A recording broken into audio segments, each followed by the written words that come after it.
Jadi kalau zikir itu sudah kuat dalam diri kita, ya sudah menghadirkan esensi zikir dalam diri kita, yang dilihat semuanya itu semua anugerah Allah Subhanahu wa taala. Jadi saat dia gembira itu dia bersyukur, dan saat dia sedang mengalami duka dia bersabar. Semua sama sebagai ibadah. Semakin kenal, semakin dekat, semakin mudah. Kadang belum minta sudah diberi. Ada yang orang belum berucap, Allah sudah berikan. Sehingga ketika menghadapi masalah yang sama, ringan, bukan gak punya masalah, akan dihadapi, diringankan oleh Allah. Masalah yang sama, ini sampai ribut, adu argumentasi. Orang ini cuma senyum selesai. Kenalkan kepada Allah, nanti biarkan janji yang disampaikan oleh lisan Rasulullah itu terjadi. Pengen level tertinggi itu butuh perjuangan. Latihan dulu, kan? Menguras fisik, energi, tenaga, biaya, hasilnya indah. Tapi ada jalan cepat untuk mendapatkan itu. Nih aksesnya, bangun kepada Allah.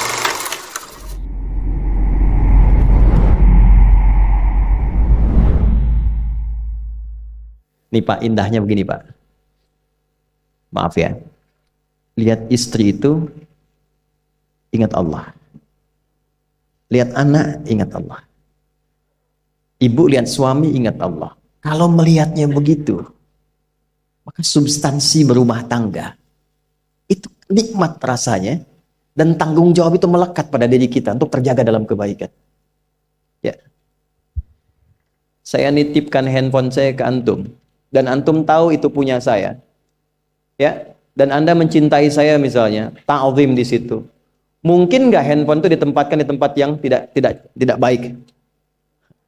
Mungkin nggak Anda taruh di lantai begitu saja?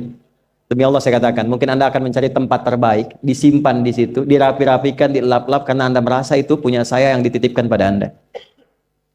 Manusia saja bisa Anda perlakukan demikian. Bagaimana ketika Anda melihat anak itu amanah Allah, yang Anda sebagai orang tuanya akan ditanya di kemudian hari. Maka kalau mau bersikap yang gak enak itu, gak bisa Pak kita lakukan. Mau bentak tuh gak bisa. Mau marah tuh ditahan-tahan. Ya. Dan itu dijaga. Lihat istri sebagai amanah Allah, itu beda caranya dengan hanya melihat kemanusiaannya saja. Istri melihat suami sebagai amanah Allah akan lain. Ya. Makanya akan selalu sempat dan optimal merawat istri sendiri dibandingkan lihat-lihat istri orang. Begitu sebaliknya. Ibu pun tidak harus berharap, kenapa ya suami saya nggak seperti Ustadz? Harapan yang sia-sia. Sudah ada turunan hikmahnya. Nah itu ada latihannya. Latihannya apa? Alladzina yadhkurunallah, zikir. Jadi kalau zikir itu sudah kuat dalam diri kita, ya sudah menghadirkan esensi zikir dalam diri kita, yang dilihat semuanya itu semua anugerah Allah Subhanahu wa taala. Jadi saat dia gembira itu dia bersyukur, dan saat dia sedang mengalami duka dia bersabar. Semua sama sebagai ibadah. Ajaban li amril mu'min. Kalau sudah seperti itu, kata Nabi, perkara hidupnya mengagumkan, gak ada keluhan. Itu latihannya zikir.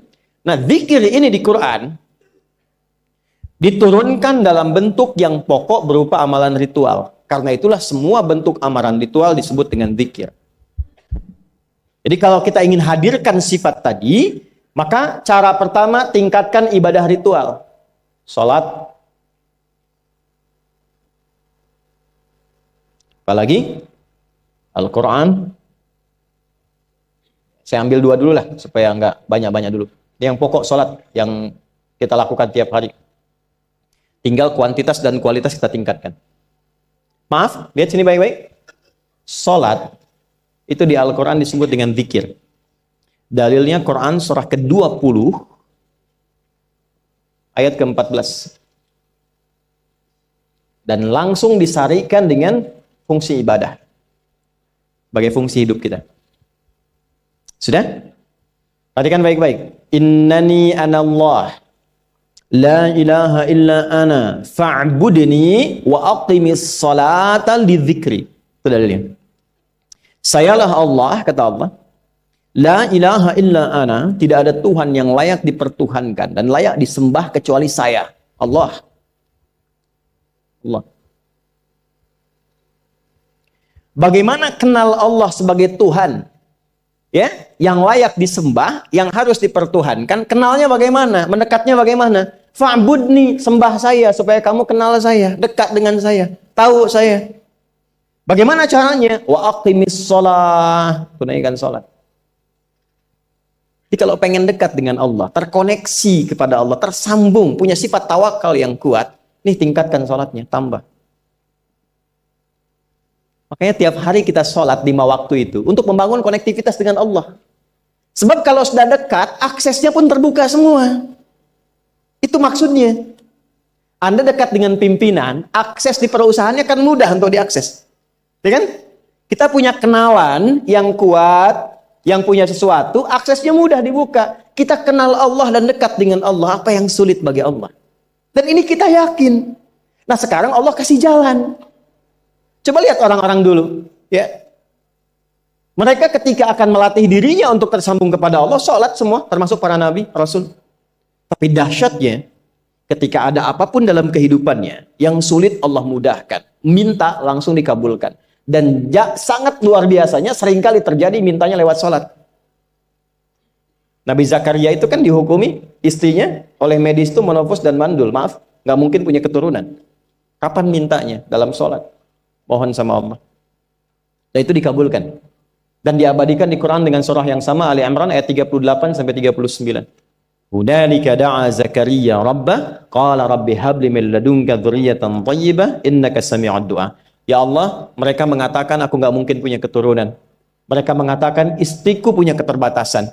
Maka aku memohon kepadamu yang tidak punya batas dalam pemberian. Engkau yang maha mendengar. Kalau kepada yang maha mendengar doa saya tidak dikabulkan, mohon tunjukkan kepadaku lewat sholat ini ya Allah, dengan cara apa lagi dan kepada siapa aku mesti memohon.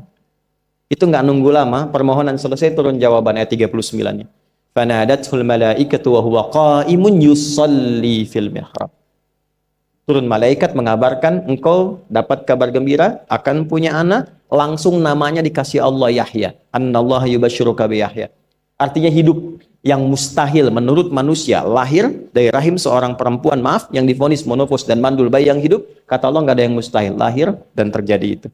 Yahya, John, lahirlah. Kapan terjadinya? Saat sholat. Karena itu saat dipanggil sholat, itu isinya tuh kan doa semua. Silakan ngecek, isinya doa semua. Dari mulai takbir, sujud sampai salam, isinya doa semua. Dan itu konektivitas kita dengan Allah, minta. Kapan itu bisa terkabul dengan cepat doanya? Kapan selesai urusan kita? Kalau koneksinya bagus. Makanya disebutnya zikir, yang terhubung, yang nyambung. Semakin kenal, semakin dekat, semakin mudah. Kadang belum minta, sudah diberi. Ada yang orang belum berucap, Allah sudah berikan. Sehingga ketika menghadapi masalah yang sama, ringan. Bukan nggak punya masalah. Akan dihadapi, diringankan oleh Allah. Masalah yang sama, ini sampai ribut, adu argumentasi. Orang ini cuma senyum, selesai. Betapa banyak masalah kecil diargumentasikan jadi besar. Akhirnya problem. Tapi tidak sedikit masalah besar dihempaskan di atas sajadah. Ketika koneksinya dengan Allah itu kuat, tiba-tiba hilang seketika. Selesai. Makanya Nabi Yakub kalau punya masalah, yang beliau lakukan apa? Dia bentangkan sajadahnya, dia sholat, dia mohon kepada Allah. Itu dilestarikan di Quran surah ke-12 Yusuf ayat ke-86. Aku tuh kalau sedang punya masalah apapun, yang aku bangun konektivitas dengan Allah. Innama ashku bathi wa huzni ila Allah. Saya curhatnya cuma sama Allah. Ini Pak, ini bagian pertama. Jadi kalau ingin semakin kuat, sampai ada masalah diringankan, mau kerja dibukakan pintunya, itu ada jenisnya. Yang pokok ada 5 waktu, 17 rakaat. Yang detil itu ada pada sunnahnya. Dan itu hebatnya dalam Islam. Dijelaskan caranya, disebutkan tujuannya, dan diterangkan hikmahnya. Contoh. Kita sekarang jam berapa? Jam 9.20. Di waktu saat ini ada waktu sholat disebut dengan sholat duha. Duha itu dibagi 3. Ada awal duha, penguat zikir, pengganti seluruh bagian zikir di tubuh kita, yang disebut dengan syuruk. Itu kurang lebih jaraknya 1 jam setelah subuh. Jadi kalau tadi 4.45, ya 5.45 menjelang jam 6 itu masuk syuruk. Setelah itu masuk ke jam 8, jam 8 sampai ke kurang jam 10 itu pertengahan duha. Pertengahan duha. Apa fungsinya? Di antaranya mempermudah rizki. Di antaranya. Bilangannya berapa? 2 sampai 4 rakaat bisa dikerjakan. Ya, dan harapannya apa? Bukan pada rizkinya.